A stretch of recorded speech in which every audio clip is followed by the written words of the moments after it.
Um,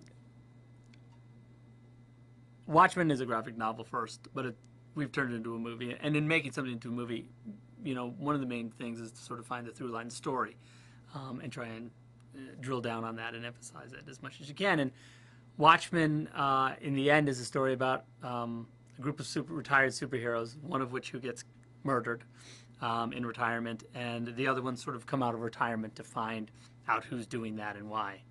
And that's the main mystery, the main through line of the story. Of course, on that skeleton hangs character and satire and everything else that Watchmen is.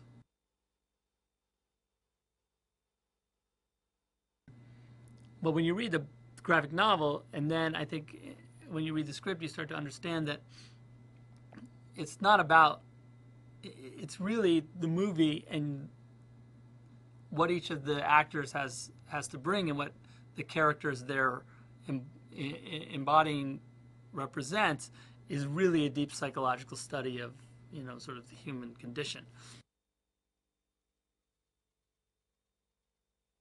There's this black and white idea, but the complexity of that idea is that the world is not black and white. So he faces these sort of moral dilemmas every moment, and he's constantly having to sort of reevaluate his own take, but also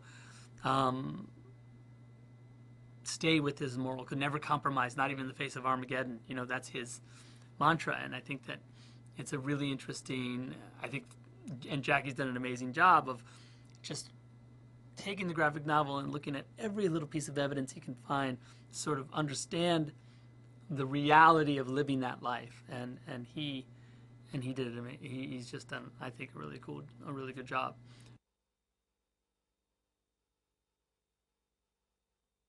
They treat him like a god, but he's still himself deep inside there, and I think that's those little subtleties, and really having to sort of search for the man inside of Manhattan. I think that was the cool thing that Billy really, and he and I think in the course of trying to make it work, really try to focus on and get at as much as we could.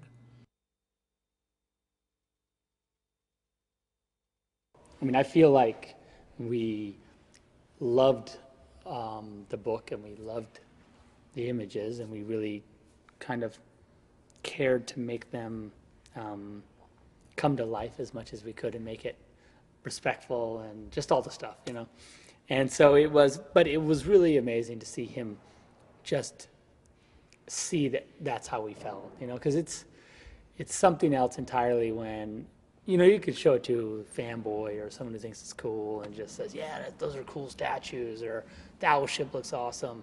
But it's another thing entirely when the creator of that thing sees it and goes, wow, you guys loved that, didn't you? And, it shows. And I think that's what we wanted, and I feel like that's what he saw, when he was here. And, it was pretty cool. I don't think I'll get that experience again, but it was pretty awesome.